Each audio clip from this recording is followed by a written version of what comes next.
Under layers of snow and ice, Oak Island is committed to keeping its secrets buried during the winter. The representative of Kellyo, another treasure hunter, is Dave Spencer. In order to get more accurate data than they did, Gary Drayton and the father and son team, Bob and Robert Leonard, are traveling to the frozen marsh. The team used the DeepMax X6, a sophisticated metal detector with a larger frame coil and mounted on a sled, last summer with the goal of finding metal objects up to 40 feet underground. The data gathered can be examined in a three-dimensional map, which may show the location of potentially valuable items. Rick Lagina. They were hoping to get large numbers in the swamp near the northern end of the swamp, on land owned by Fred Nolan's family, and the team's commander is persistent and has succeeded in doing so. Rick Lagina recently discovered a sizable wooden stake that was carbon dated to the 1500s and was thought to be proof of survey markers that were used to lay out the limits of a big construction project centuries ago. Fred came to the conclusion that Oak Island was originally two islands that had been intentionally connected by the triangle-shaped marsh. Dan and Fred hauled one up together, chopped off the tip, and sent it to be carbon dated, seeing unusual, inexplicable events there.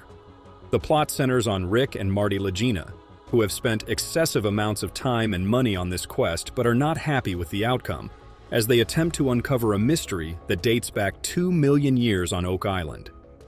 Marty is worried that time is running out, and that they should use the remaining weeks investigating other possible treasure sites because he thinks that if there is an Oak Island curse, it is at the Oak Island swamp. They have collected miles of data and run countless tests, all of which point to the existence of something strange beneath the acres of dark, brackish water. However, when the data is tested, the results are frequently definitive or vanish completely. Though they have not received any inconclusive data on any of these places, the team has conducted 2 types of GPR and the X6 and confirmed hits on a number of targets, including the top 4, the Earth and Berm, the Mercy area, and the new theory, the Enochian Chamber. Rick suggests that they dig something and dig it properly since he is tired of the swamp and wants to stop looking into it. Rick agrees to look at the data in the can and choose 2 sites to continue their inquiry. But Marty agrees because he despises the word "quird" and wants to stop using remote sensing. The group is still dedicated to their goal and will keep excavating and investigating the marsh. Starting with a moo and target anomaly on Oak Island, which they believe will be the first time they have discovered something resembling a ship's railing, the team is investigating a swamp in the Bahamas in order to find crucial clues and possible hideaway sites. Because it enables them to take an X-ray of the island from below on Swamp Road, the muon technology is fascinating. They discover a potential muon target that they think is worth investigating. Gary takes out a piece of wood that resembles the ship's railing that we discovered nearby that dates to the 700S or 800S. This could be a useful discovery for carbon dating. Steve and Rick are also curious about the muon anomaly, and they intend to contact him regarding the railing they saw. Rick and Marty are nearly finished with their search, but there are still some things they need to discover in the swamp. Gary discovered a number of relics near the edge of the swamp, but no metal. Rick discovered an intriguing piece of wood that is particularly noticeable. The survey stake is from this corner and is perhaps 10 feet deep. It resembles the stakes we discovered in the cobble route. The group is worth carbon dating for 2 reasons. A railing known as "leading the witness" is one example of something they think will come from the same age. The question is whether it will. The group concurs that excavation on Oak Island is usually beneficial because it yields surprising findings. In this week's episode of The Money Pit, they have finished the Idian anomaly and are prepared to move on to their next project, even if it isn't as fascinating as the previous 2. They still have some items to study. In the northern part of the triangle-shaped swamp, Rick and Marty Lagina, their partner Craig Tester, and their team are investigating a 230-year-old treasure mystery. They have found a new pair of man-made features, a stone pathway, and a small cellar, or vault. The team is intrigued by the tight distribution of sizes, which they believe could be related to Anthony Graves, a farmer who bought most of Oak Island in 1857. As they delve deeper into the swamp, they find a square, vault-like structure submerged in the swamp.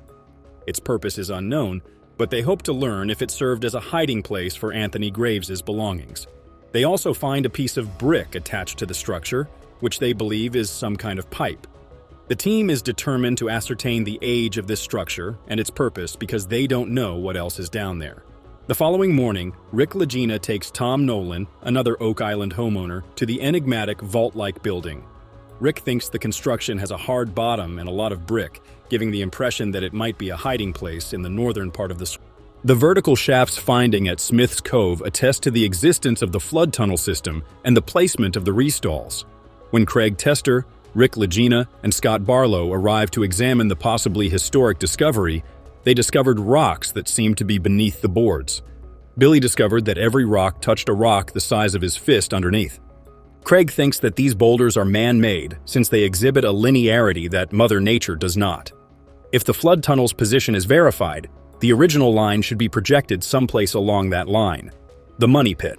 The only thing left to do is to carry on excavating. On Lot 5, Peter Fornetti and metal detection specialist Gary Drayton are looking through the remains of a mysterious rounded stone foundation. They have found priceless 17th century Venetian trade beads, mortar-like material that matches soils recovered from over 100 feet. Deep in the money pit area, and iron tools that have been scientifically linked to Sir William Phipps, a 17th century English politician and officer, who is thought to have buried a massive hoard of Spanish silver on Oak Island in 1687. One of the artifacts found on Lot 5 could play a crucial role in the story on Oak Island, as a copper belt plate was found that may be related to the iron tools found in the nearby foundation. The Oak Island team found a copper plate in the spoils from the round feature on Lot 5. Archimetallurgist Emma Culligan examined the artifact using the Skyskin 1273 CT scanner and X-ray fluorescent spectrometer to determine its composition, which could help determine when it was created. Later that morning, Craig and other team members meet with blacksmithing expert Carmen Liga, who has come to examine the mysterious copper plate.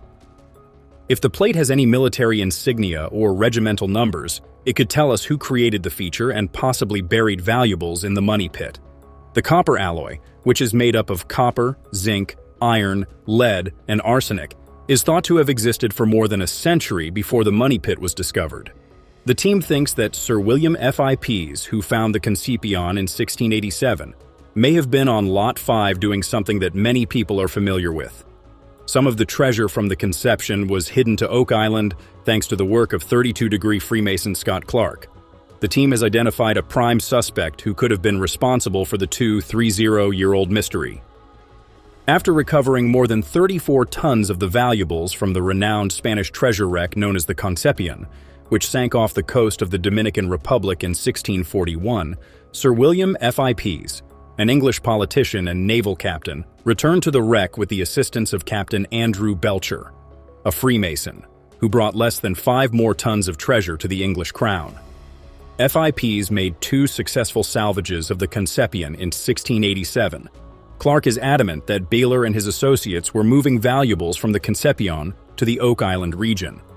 In addition to explaining who built the vault in the swamp where former landowner Anthony Graves may have found a cache of Spanish silver, if the team can demonstrate that Sir William Phipps all the money and go to Vegas than to drown in the Wolf Cut, Parker, who was known for being stubborn, wouldn't just give up the place.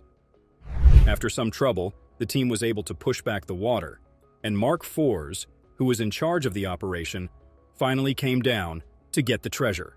Parker was keen to find out if there was enough gold for them to risk everything.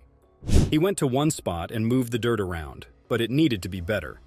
He finally found some fine dirt in another part of the cut, which meant there was gold there. Parker chose to go work and come back in 2 days with the crew. But just when it looked like everything was going to plan and they were going to get some gold, something shocked the whole crew. There was a hole in the wall and mud and water were pouring out of it. It was clear that Mother Nature was not on their side that day. The water that they thought they had gotten rid of was back, but this time it was stronger and a bigger problem than the last time. People on the crew didn't think this would happen. The Wolf Cut could be filled with it again, which would mean a big loss. An excavator hit the side of the pit while digging for pay at the bottom of the cut. This revealed a mine shaft that was full of water, which flooded millions of gallons of water back into the pit and filled the pay grounds. There was nothing wrong with the crew's preparation. They just needed to be more ready. They had one 8-inch pump, but they needed more to get the job done. The second pump was turned on, but it didn't make a big difference. There was still water coming in from all sides. The team lost the battle against the water after they turned on both pumps. They had no choice but to take the pump out of the wash plant. It was such a big choice, though, and Parker should have made the call. The problem was that he wasn't there or answering his phone. They were in a tough spot. The area would flood if they didn't pull the pump from the wash plant to help the other two pumps, and they would lose their pay in the wolf cut. It would be hard to believe how much would be lost. Tyler made the tough choice to turn off the wash plant and remove its pump, which doubled their ability to drain. They had to leave the area while the pumps did their thing. In 24 hours, the pumps took away 10 million gallons of water. Parker finally came back, and he was very excited to see the first edit of the wolf cut. Instead, people told him stories about the flood that had happened. Parker's trouble with water was still going on, though. In a different story, he came into contact with water again when his mining ground in the wolf cut was taken over by water. Underwater mine site.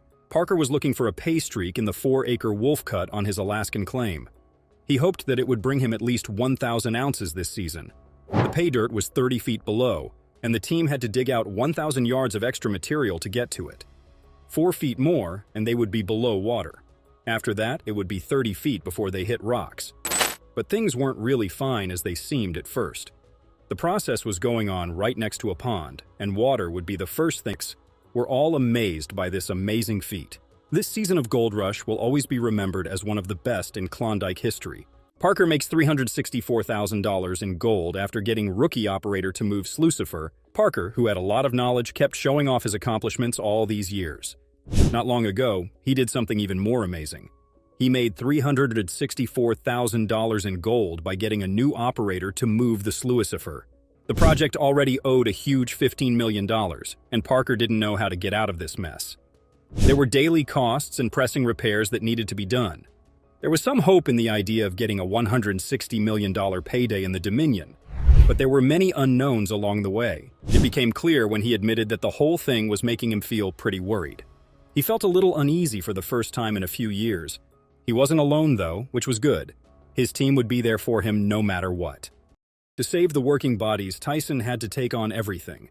He got permission to use the mine from Ken Tatlow and Stuart Schmidt, and then began the impossible job of making the experience great again. No one expected the first cut to be so bad, and it took a lot longer than anyone thought it would. As soon as Parker realized how important it was, the pressure rose. He thought Tyson would be able to get up soon. The determination of Parker stayed strong, even though the work to prepare the new spot was hard. He went on to say that while he was getting El Dardo ready, he thought he had a lot of time. But when he was getting the next plant pad ready, he realized he didn't. As Parker dealt with the problems at El Dorado, everyone was left wondering if his unwavering determination would help him get through the tough times and find the gold stores that could make his mining project a success. Parker and Tyson were both involved in the El Dorado. Moving the wash plant at the El Dorado cut was a huge task that turned some important events in Tyson's life. They had everything they needed except time, because the process had to be done by a certain date. The due date for this job was Sunday, and if it was completed successfully, it would be able to stay alive. The plot jumbled up money problems, practical issues, and the almost constant search for the jackpot at Dominion into a mess of problems that needed to be carefully handled. The financial situation added another level of difficulty to the story, and the luck that was going on at the same time. Everything that was done in the world of gold mining had the power to change the whole course of the season. Even Slucifer's seemingly random jump. The 45-ton wash plant, Slucifer, that held the promise of $364,000 in gold hung over their heads. Tyson and his team had to carefully move Slucifer so that the process would go as planned. To get to its new wash plant pad, Slucifer had to go up a steep ramp, which was hard to do because of the environment. Tyson used the 750 excavator, which was the best one on site at the time, to help carry the heavy Lucifer up the hill because he knew it was a period piece. As the story goes on, there is an amazing scene of bravery as they try to get around their opponent. But behind it all is the dangerous operation. The shot was tense because of the way the land was angled and how rude the Washington plant was. The wash plant started to slowly but surely rise because Tyson knew how to use everything he had at the time in a strategic way. From the first few steps toward the wash plant, you could feel the stress in the story, and Tyson's main point made the already difficult task even harder. He said that his bucket would be used as a small wrench. He talked about how you need to be able to adapt and be creative when you run into problems you didn't expect. At this point, everyone is almost in pain from the fight, and can feel the strain of the hard mental and physical work that needs to be done to get the sluicer where it needs to be. Tyson's smart use of the bucket as a makeshift crowbar showed how important it was to be able to think quickly and change to survive in the unpredictable world of gold mining. So the operation as a whole relied on the team, and how well they did in this last stage was crucial to achieving the overall goal of a successful season in the Dominion. If this last